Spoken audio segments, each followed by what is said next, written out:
So today we'll be doing the most important and uh, like not only the most important, very fundamental questions.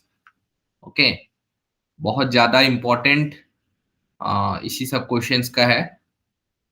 तो मैं एक एक करके question को इधर टैग करके I'll be uh, giving the answer or solution for each of them.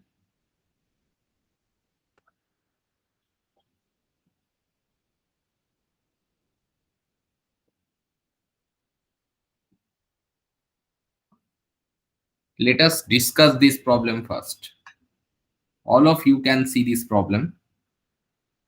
This is very much important problem. A velocity of the bullet becomes one third of it, one third after it penetrates 4 centimeter in a wooden block. एक wooden block है, उसमें एक bullet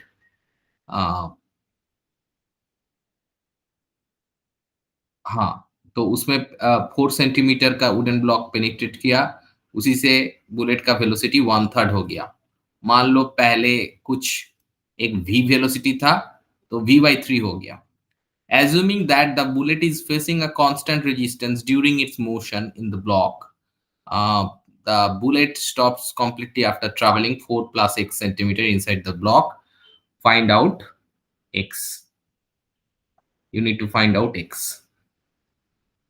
very important problem और easy भी है problem. अगर समझ में आ जाएगा कैसे इसका हो रहा है, so it is not a tough problem, it is very much easy problem. तो first thing that you should know कि बुलेट फायर किया गया है इससे, तो उससे क्या हो गया, वो एक वुडन ब्लॉक था, वुड का ब्लॉक है, उसके अंदर बुलेट घुसा.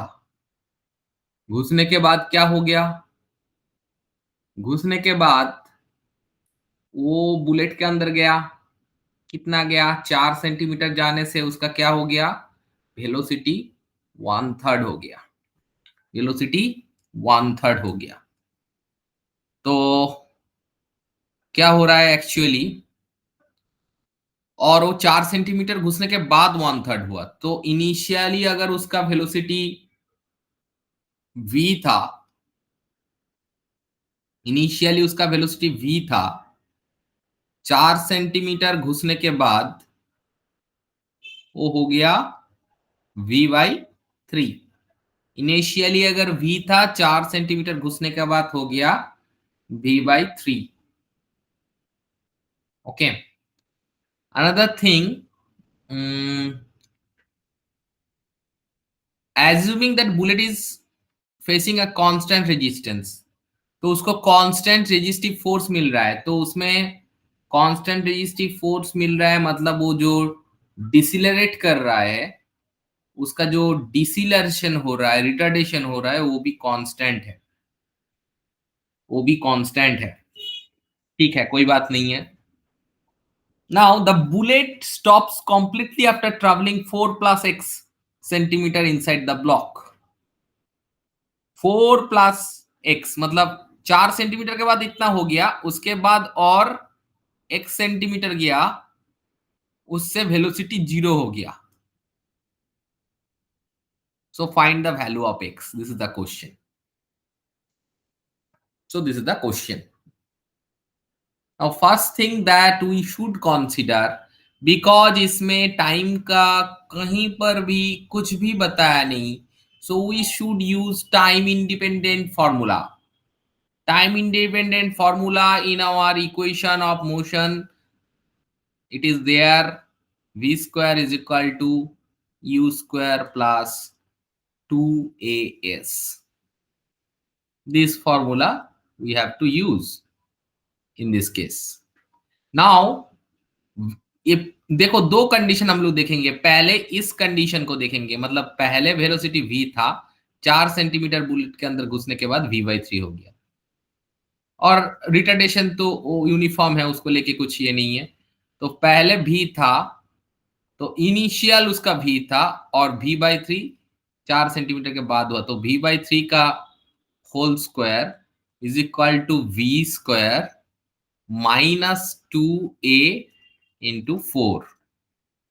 This is the first condition इसके लिए। आफ्टर दैट v/3 से फिर से 0 हो गया और एक डिस्टेंस जाने के बाद, तो 0 स्क्वायर फाइनली 0 हो गया is equal to v/3 whole square, v/3 whole square -2 into a into x।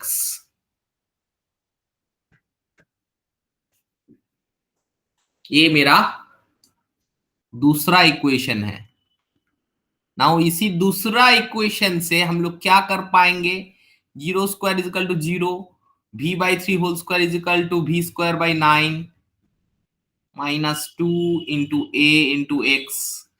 So 2ax is equal to v²/9।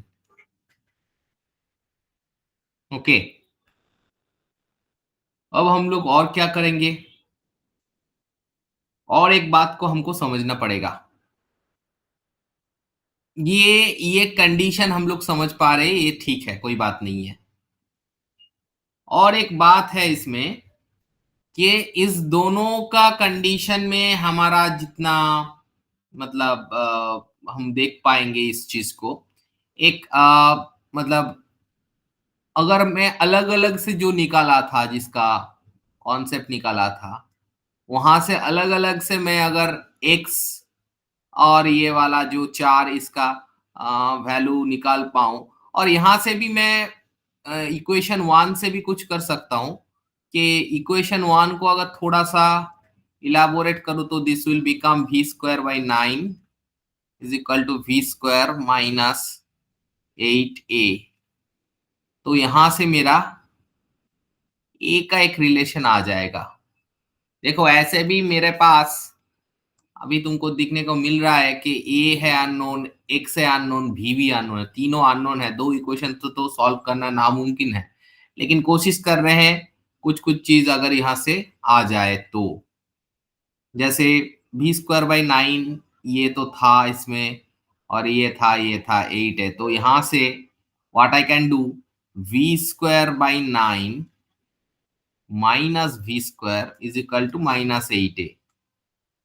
मैं सिर्फ v² को उस तरफ लेके गया, तो 9 v² -9v² equal to -8a।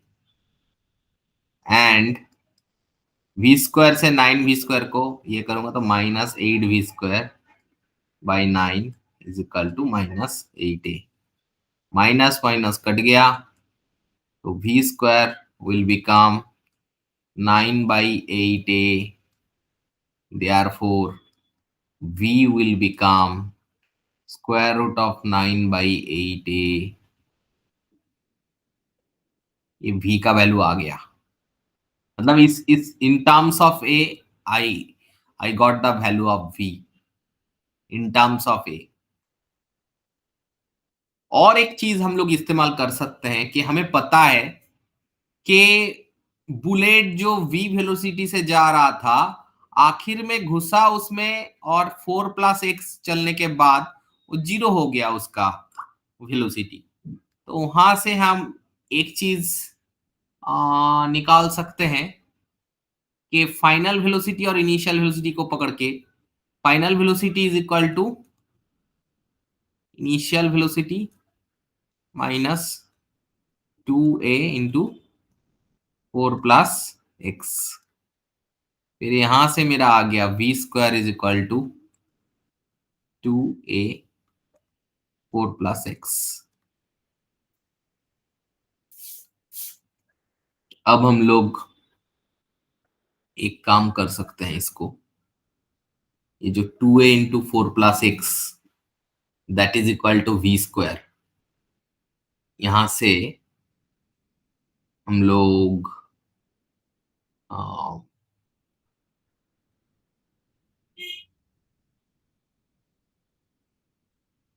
v²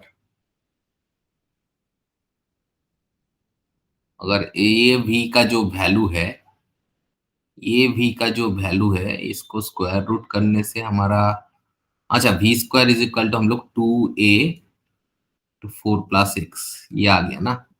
तो ये वैल्यू जो हमारा आया, v square is equal to 2a into 4+x, और ये हमारा एक वैल्यू था 2ax is equal to v square by 9। तो वी कैन कंपेयर देम, मतलब कंपेयर कुछ नहीं करना है, वी स्क्वायर का वैल्यू इसमें बिठा दो। तो 2ax is equal to v square by 9, v square की जगह 2a इंटू 4+x बिठा दो बाई 9। ये दो चीज को हम लोग थोड़ा बहुत इक्वेट कर रहे हैं, तो वहां से ए कट गया और हमारे पास क्या आ गया, दो दो भी कट गया, हमारे पास आया 9x, मल्टीप्लाई कर रहे हैं, cross multiply, 9x is equal to 4+x, so 9x minus x, 8x equal to 4, therefore x is equal to 4/8 और 0.5 और हाफ एक्चुअली। तो वी गॉट द आंसर। तो ये जो मैं स्टेप बीच में किया था, ये करने का जरूरत नहीं था, you can ignore this step, ये करने का जरूरत नहीं है। इनिशियली हम लोग जो कर रहे थे, एक बार ऊपर की तरफ देखो, फॉर्मूला तो हम लोग यही इस्तेमाल करेंगे, this is the governing formula for this problem. इसमें ये कंडीशन में मतलब ये लेके इसमें बिठाएंगे, मतलब फाइनल उसका जो वेलोसिटी 0 हो गया, और 1 सेंटीमीटर के बाद वो v/3 हुआ था, और v/3 होने के बाद और वो x मीटर चला था, उसके अंदर 1 सेंटीमीटर चला था। तो उसी का इस्तेमाल करते हुए हमारा 2ax is equal to v square by 9 आया। और ये कंडीशन हम लोग देखेंगे एकदम टोटल कंडीशन, मतलब इनिशियली v था, फाइनली 0 हुआ, और कितना चला, 2a इंटू 4+x। तो इसी के चलते हमारा इसका एक रिलेशन आएगा, ये वी स्क्वायर का 2a ये आ गया। तो वी स्क्वायर का जो वैल्यू 2a इंटू 4+x आ गया, उसको हम लोग लिखेंगे ये जो 2ax is equal to v square by 9 में, मतलब वी स्क्वायर की जगह लिखेंगे। तो लिखने के बाद उसको इक्वेट करेंगे, तो ए एक्स एक्स कट गया, एक्स एक्स नहीं कटा, ए कट गया, टू टू कट गया, और क्रॉस मल्टीप्लाई किया, 9x is equal to 4+x, उसके बाद तो ये आसानी था। तो वहां से इसका जो आंसर है वो ये आ जाएगा सी, 0.5, करेक्ट।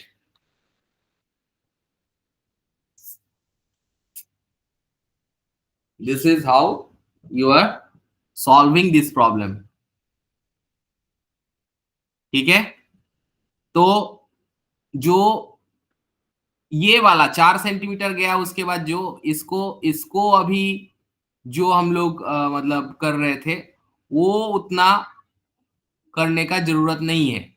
हम डायरेक्ट क्या करेंगे कि 4 सेंटीमीटर के बाद तो उसका v/3 हो गया, v/3 को इनिशियल मान के, मतलब उसके बाद क्या हुआ, तो v/3 तब इनिशियल हुआ और आखिर में जाके 0 हुआ और 1 सेंटीमीटर अंदर घुसा, तो उसका रिलेशन लेके उसका इक्वेशन बनाएंगे और टोटल का देखेंगे, मतलब पहले v था शुरुआत में, फिर 4 सेंटीमीटर प्लस 1 सेंटीमीटर गया और लास्ट में जाके 0 हुआ, तो 0² is equal to v square minus 2a into 4+x, उसको करेंगे, फिर वहां से वी स्क्वायर का वैल्यू निकालेंगे।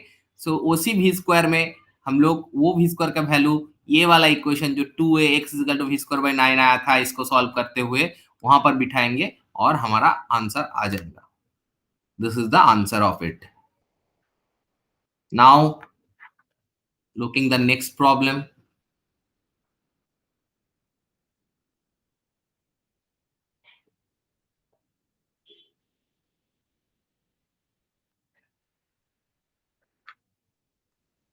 बहुत ज्यादा इंपॉर्टेंट प्रॉब्लम है।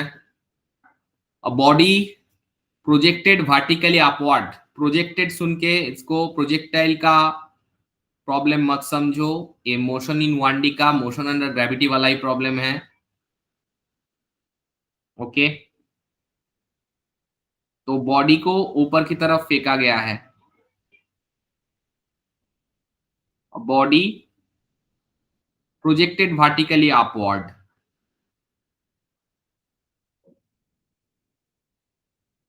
and with a certain speed from the top of a tower reaches the ground।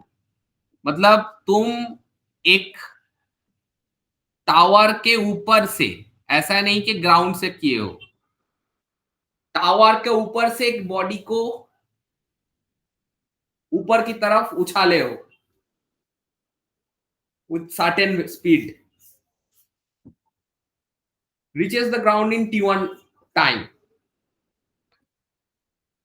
तो ऐसा तुम्हारे पास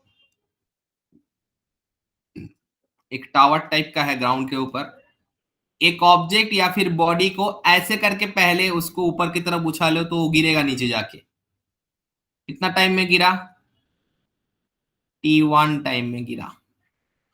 if it is projected vertically if it is projected vertically downward, मतलब मैं अपवर्ड को उछाला हूं, ये अगर नीचे की तरफ कोई फेंकता, डायरेक्ट डायरेक्ट नीचे की तरफ फेंकता with the same speed, it reaches at t2 time, t2 time में ग्राउंड में पहुंचता। तो ऊपर की तरफ उछाले हो तो t1 में नीचे गिरा, और नीचे की तरफ अगर फेंकते तो t2 में नीचे गिरता। Time required to reach the ground if it is dropped from the top of the tower, time required to reach the ground,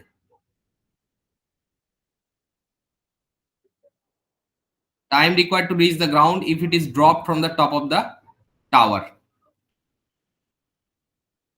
so this is the problem statement।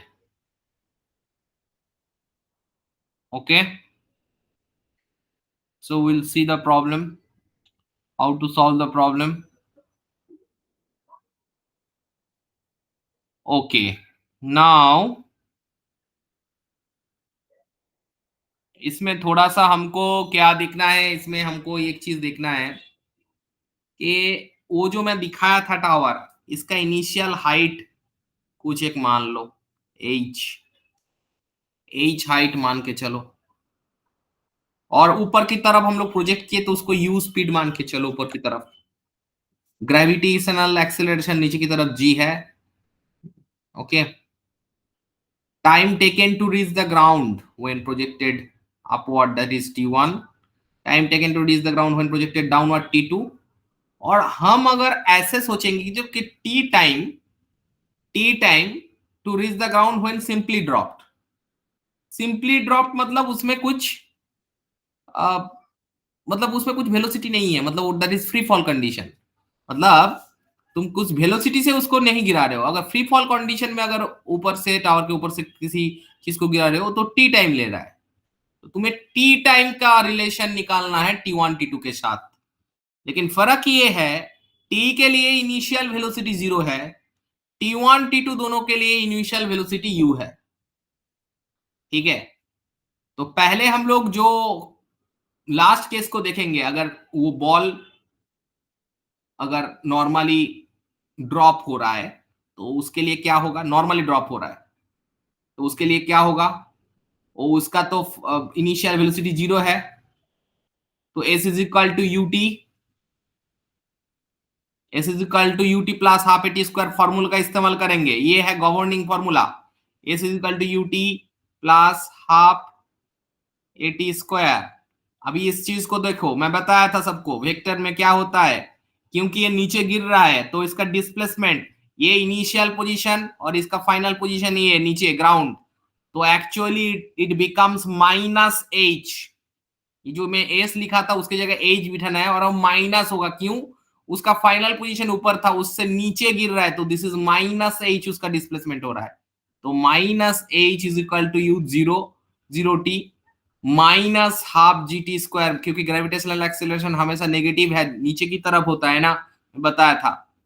So H is equal to half G T square. This is the third case, that is when it is projected or when it is just fall down, you know, जो free fall condition के। ये third case, case 3 को पहले हम लोग देख लिए। अभी केस 2 को देखेंगे। केस 2 मतलब projected downward with certain velocity, मतलब thrown downward with certain velocity. It is not projected, is thrown downward. Okay, thrown downward with certain velocity. तो उसी के चलते सेम फॉर्मूला का इस्तेमाल करेंगे। देखो गवर्निंग इक्वेशन सेम ही है इस प्रॉब्लम का, लेकिन एस की जगह माइनस एच बिठाओ, वो भी सही है, लेकिन इनिशियल वेलोसिटी है यू, और टाइम बता दिया उसके लिए टी2 चाहिए। टी2 टाइम जब डाउनवर्ड तुम फेंकोगे किसी चीज को, फ्री फॉल नहीं फेंक रहे हो, minus half ji T2 square. So this is the condition, and so this is case 2, case 1।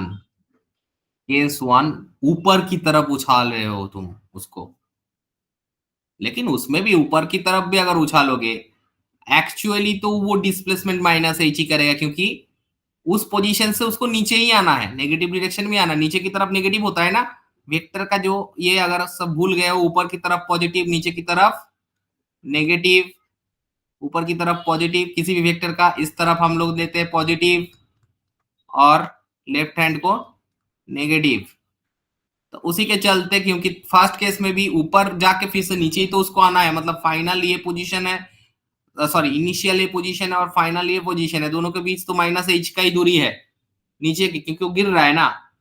तो in that case also minus H is equal to, अभी देखो ऊपर की तरफ थ्रो कर रहे हो।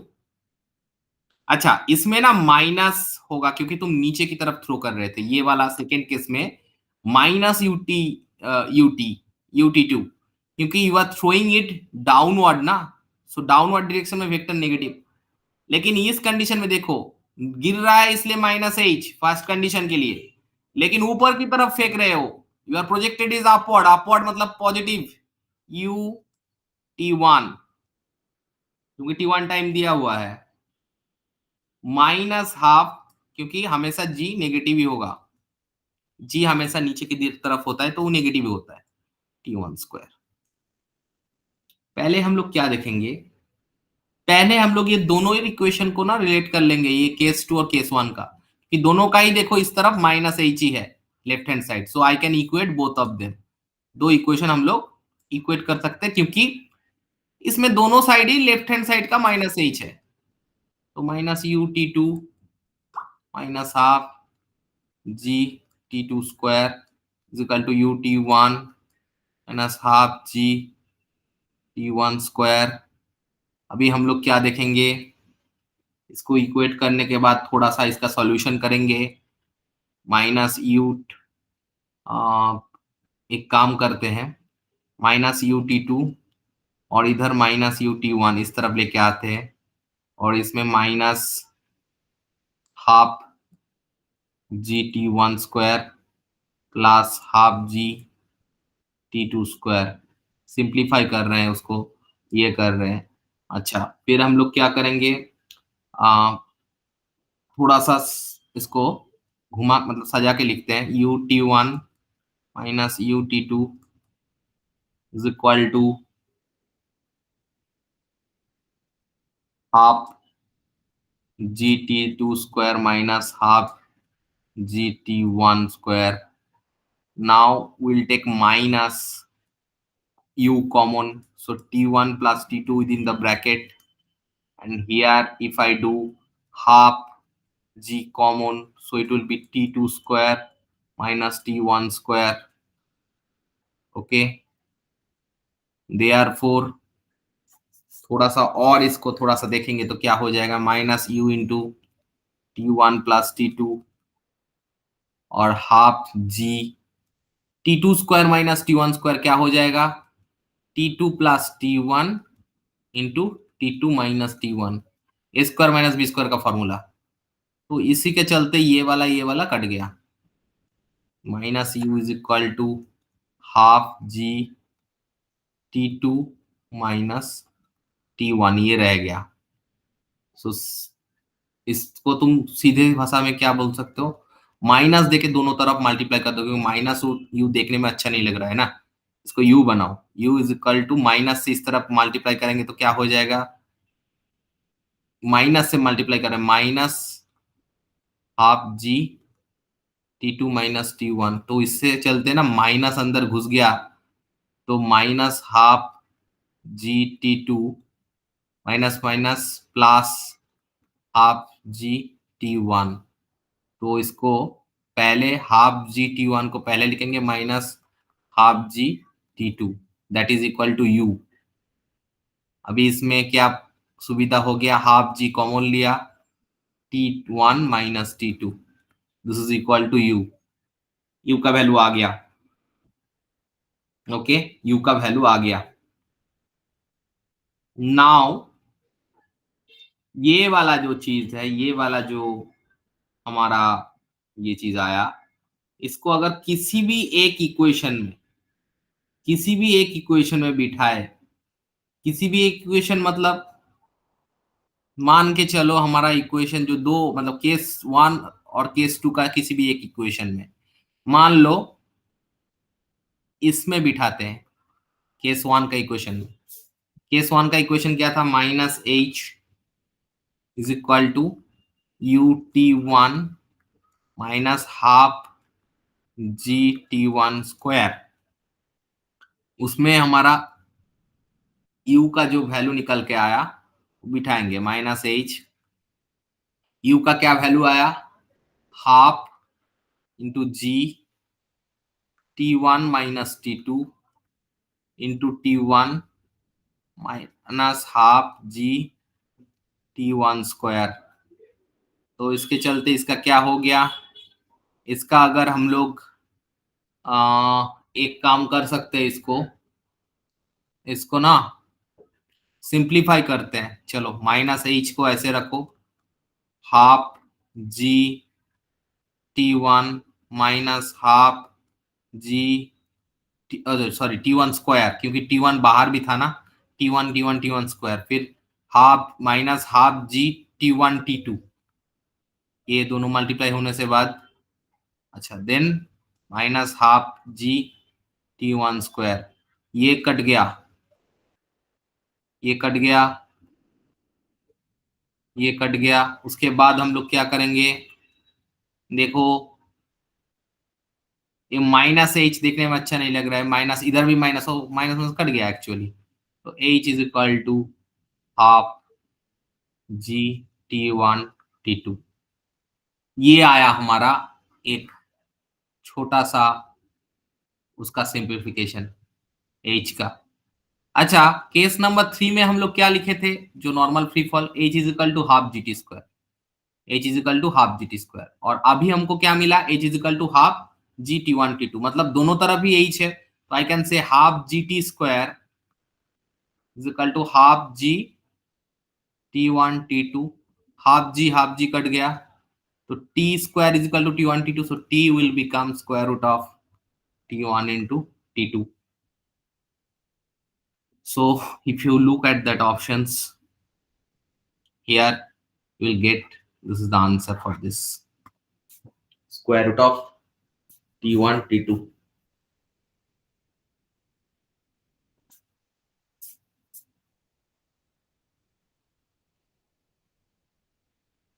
तो कैसे समझोगे, फिर से देखो, इस टाइप का प्रॉब्लम अगर रहेगा तो इसको सॉल्व करने के लिए ये 3 कंडीशन इसमें पूछा गया एक्चुअली। ऊपर की तरफ पहला कंडीशन जो T1 टाइम के लिए ऊपर की तरफ u वेलोसिटी से तुम प्रोजेक्ट किए थे, ऊपर की तरफ u वेलोसिटी से।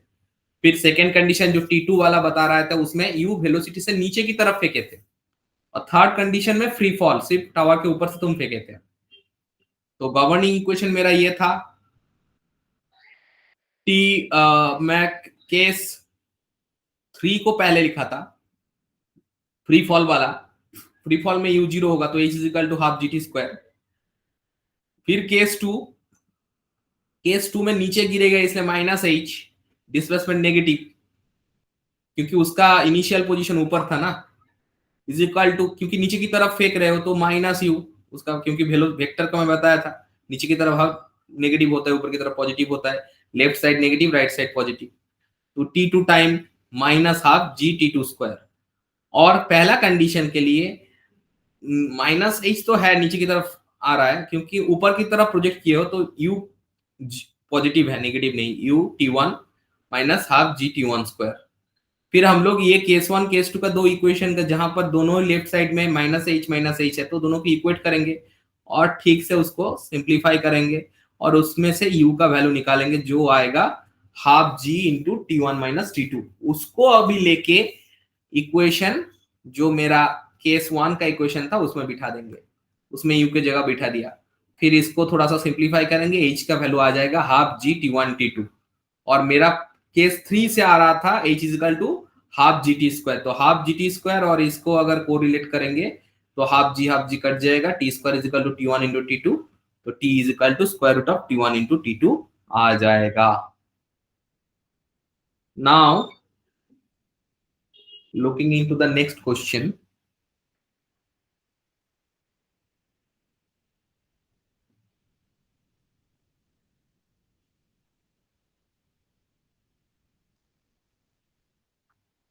क्वेश्चन थोड़ा सा अनोखा है, इसमें हम देखेंगे क्या करना होता है।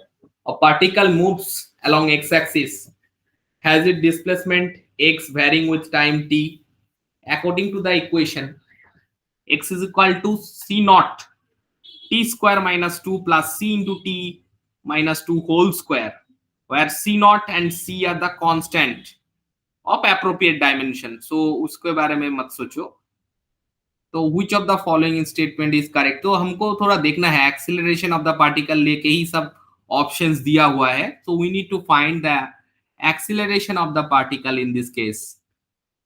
Okay, and this is JEE Mains 2025 3rd April evening shift question, very important. Okay, so देखो इसमें अगर करना है, हमें एक चीज पता है कि हमें पता था x अगर डिस्प्लेसमेंट होता है तो dx बाई dt होता है वेलोसिटी, मैं बताया था क्लास में। और dv बाई dt करोगे that will give you acceleration. That means what, x को डबल डिफरेंशिएट करोगे मतलब d2x बाई dt2 करोगे तो that will give you acceleration directly. तो हमें क्या करना है, हमें सीधी बात इसको, ये जो मेरा x का वैल्यू दिया हुआ है इसको डबल डिफरेंशिएट करना है। मतलब मेरा गिवन इक्वेशन है x is equal to C not T square minus two plus C into T minus two का होल स्क्वायर। तो इसको डबल डिफरेंशिएट करो, पहला डिफरेंशिएशन करो, dx बाई dt निकालो, dx बाई dt निकालो, लेकिन वो तो सिर्फ वेलोसिटी होगा। तो dx बाई dt निकालोगे, डिफरेंशिएट करोगे तो क्या हो जाएगा, देखो c नॉट तो कांस्टेंट है उसका कुछ नहीं होगा, टी स्क्वायर का क्या हो जाएगा 2t, तुम्हें पता था, और 2 के लिए कुछ नहीं होगा, 2 के लिए कुछ नहीं होगा, 0 हो जाएगा कांस्टेंट टर्म। और ये c जो है उसको ऐसे रखो, फिर से t के लिए 1 हो जाएगा, t लेकिन सॉरी इसमें तो t माइनस टू का होल स्क्वायर है तो उसको एक्सपांड कर दो, ये t माइनस टू का होल स्क्वायर एक्सपांड कर दो, तो T square minus to T square minus to T plus 4। तो उसको डिफरेंशिएट करना था, उसको डिफरेंशिएट नेक्स्ट लाइन में कर लेते हैं। एक्चुअली इसको ना पहले एक्सपांड कर देना है, एक ही लाइन में डिफरेंशिएट कर, जब dx dt लिख दियो तो एक ही लाइन में ही उसको करना था। तो मैं ना इसको ब्रैकेट इस साइड में एक ग्राफ में इसका T square minus to T plus 4 लिख के रखता हूं और इसी लाइन में इसका डिफरेंशिएट कर देता हूं, because I have taken dx by dt ना, so I can't do in the next step, I have to do it in this step only. So t square का क्या हो जाएगा 2t, माइनस 2t का क्या हो जाएगा सिर्फ माइनस 2, प्लस 4 का 0। तो मेरा डिफरेंशिएशन इसका हो गया, तो इसका हो जाएगा 2 c not t plus 2 c t minus 2c, ये हो जाएगा dx बाई dt। लेकिन हमें तो वेलोसिटी नहीं पूछा है, अगर वेलोसिटी पूछता तो इतना सही हो जाता, dx बाई dt कुछ नहीं है, वेलोसिटी है, तुमको सबको पता है। लेकिन हमें पूछा है एक्सेलरेशन, तो इसको फिर से डिफरेंशिएट करो, मतलब d2x बाई dt2, फिर से डिफरेंशिएट, तो 2 सी नॉट टी का क्या हो जाएगा टू सी नॉट टी का सिर्फ टू सी नॉट हो जाएगा, टू सी टी का क्या हो जाएगा, सिर्फ टू सी हो जाएगा, और ये टू सी था ये जीरो बन जाएगा, माइनस जीरो। तो that is my acceleration, acceleration becomes two C not plus two c. तो two C not plus two c ये एक्सीलरेशन है। तो इसको टू को कॉमन लो, c not plus c. So you can see this option, the acceleration of the particle becomes two into c plus c not, या फिर सी plus c not, या फिर सी नॉट प्लस सी, जो भी है कि है, ये हो जाएगा उसका correct statement. Is very good question. Just तुम्हें क्या करना था, जो एक्स का वैल्यू दिया, मतलब इक्वेशन दिया है, उसको डबल डिफरेंशिएट करो, बस खत्म, क्वेश्चन सॉल्व। फंडामेंटल क्वेश्चन था।